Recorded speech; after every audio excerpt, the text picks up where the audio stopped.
Shalom, brothers and sisters. So, really awesome, blessed time we had last night. Huge big tent, lots of people attended. A good thing is a lot of their ministers and pastors also attended, so I got to speak to them as well, which is always a good thing. And you know what the awesome thing for me is? They have such an alive, vibrant worship session in the beginning. So awesome worship session in the beginning to get going. And during the worship session, just before we got to the point where it's now my turn to be introduced and to go up and to take over, um, while I'm praying and while they're worshiping, you feel the presence of God arrive, almost like He steps up behind me and just wraps His presence around me, and you just feel that. You know that feeling, that instant, I'm here, I've got you, I'm with you, relax. You are the vessel, I'll do the work. And that's always the best for me. It's not about me.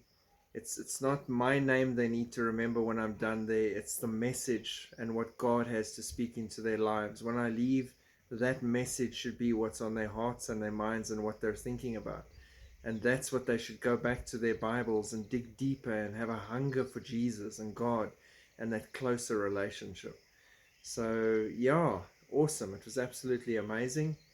As I said in the post, I spoke from the book of Samuel, and we were covering answered prayers.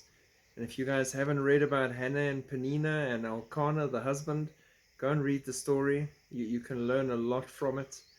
The important things to remember there that were amazing to point out once again is even though Penina caused a lot of pain to Hannah by reminding her the whole time that she didn't have children, even though she was loved, she didn't hate Penina. She didn't act in an ungodly way or an evil way towards Penina and her children or anyone else. She remained Hannah, who served God and sought Him all the time. And she went and worshipped God every single time. Her faith didn't take a dip because her womb was closed. She would serve God no matter what. And that brings me back to Job. Though he may slay me, yet will I serve the Lord. We really need to get to that point in our lives where, yes, I can make my needs known to God and I can cry out to God about the things that are distressing me, but whether He sees to them or not, yet will I serve the Lord. Yet will I love Him in every circumstance. Not only when the sun shines, but when it's raining. And we need to get to that relationship. He is our everything. And then in her answered prayer, Hannah's answered prayer, or the vow that she made, we get Samuel. Samuel's the first big prophet after the priesthood. Samuel leads the defeat of the Philistines. Samuel anoints Saul and David. Samuel removes all the false gods. Samuel, amazing, man of God, prophet. He's known in the same sentences as Moses and Aaron in the Jews to this day. He was huge, Samuel. Samuel, the answer to Hannah's prayer. And that's incredible. And even being such an amazing man of God, such an incredible prophet, so sold out for God, his sons were corrupt, just like Eli's sons were corrupt before him. So no matter how incredible a person's walk with God is or how close he is to God, that doesn't automatically vindicate his whole family. Let every single one work out his salvation with fear and trembling.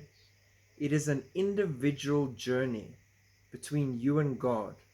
When I get to heaven shortly, one of these days, God's not going to ask me the questions about your relationship with Him, or even my child's relationship with Him.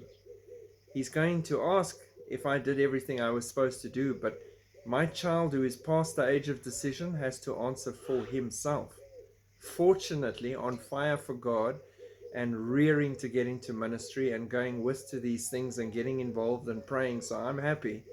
But each one of us has an individual relationship with God, and we need to fall in love with Him and walk with Him and seek His face. We don't get instant indemnity because someone else in our family was great. or close with God? Are you close with God? Are you intimate with God? Are you seeking His face hungrily? The other incredible reveal is the name Samuel. If you go into the Hebrew meaning of Samuel, there's two meanings in Hebrew. The first meaning, the most common one, is God has heard, because He heard Hannah's prayer. The other meaning is the name of God. So that is the Hebrew meaning of Samuel. You know what the Greek meaning of Samuel is? One who listens to God. How amazing is that? God hears. Are you listening? Same name, Hebrew, Greek. You need to listen. To listen, you need to get away from the noise. To get away from the noise, you need to make an effort to spend time with God. God sees you. He loves you. He hears you. And He also knows what's best for you. We just have to trust Him. He knows everything. Love Him. Seek Him. Intimacy is what you need with Him. The closer we get to our exit, the closer we draw to our King. It's going to be a reunion like none other, because He is everything we've ever wanted. Again, God bless you all. Thank you for praying. We had an amazing altar call too. Lots of prayer for lots of people. God really worked His wonder and moved. And He keeps doing that. He keeps doing that all over the world. He's doing a lot of last minute powerful interactions and interventions before He sweeps us out of here.